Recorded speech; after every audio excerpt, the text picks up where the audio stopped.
ભરૂચ જિલ્લાના અંકલેશ્વર તાલુકાના સારંગપુર ગામ પાસે વહેતી અમરાવતી નદીમાં આજે સાંજે 4 યુવકો નહાવા માટે ઉતર્યા હતા. આ દરમિયાન અચાનક જ એક કિશોર ડૂબવા લાગ્યો હતો. અન્ય યુવાનોએ બહાર નીકળી બૂમાબૂમ કરતા સ્થાનિકો દોડી આવ્યા હતા.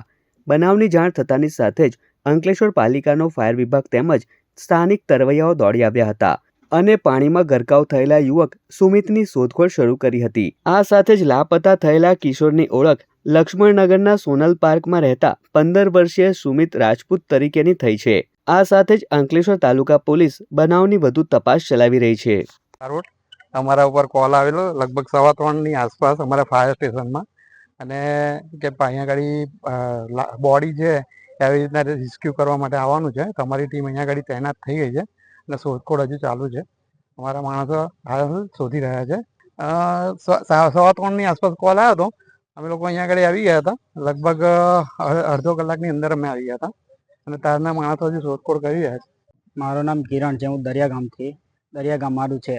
એટલે આ બધા ભાઈબંધો આવ્યા, એરા ફરવા જઈએ, ચાલો ગણપતિ વિસર્જન કે એ જગ્યા જોવા જેમ કરીને આવ્યા જ. મને ફોન ને બધું આપ્યો.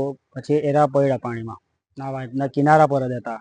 પછી મને લાગ્યું કે ઊંડું નહીં હોય, એમ જ મસ્તી કરતો હશે એવું લાગ્યું. પછી આગળ જતા ઉતાવળ કરવા માંડ્યો. એટલે 15-20 મિનિટ જેવી બીની થઈ હોય છે. મને 5 મિનિટ બીની થઈ હોય, તકરીબન છેલ્લામાં છેલ્લે 2 મિનિટ કપડાં કાઢીને પાછળ જ કૂદ્યો. પણ અહીંથી છેલ્લામાં છેલ્લે 15 ફૂટ જેટલી, 15 ફૂટ બીની, મિનિમમ 10 ફૂટ જેવી હશે. તો એટલે જ જતા નીચે બે ગયો. મેં પડ્યો પણ નહીં મળ્યો.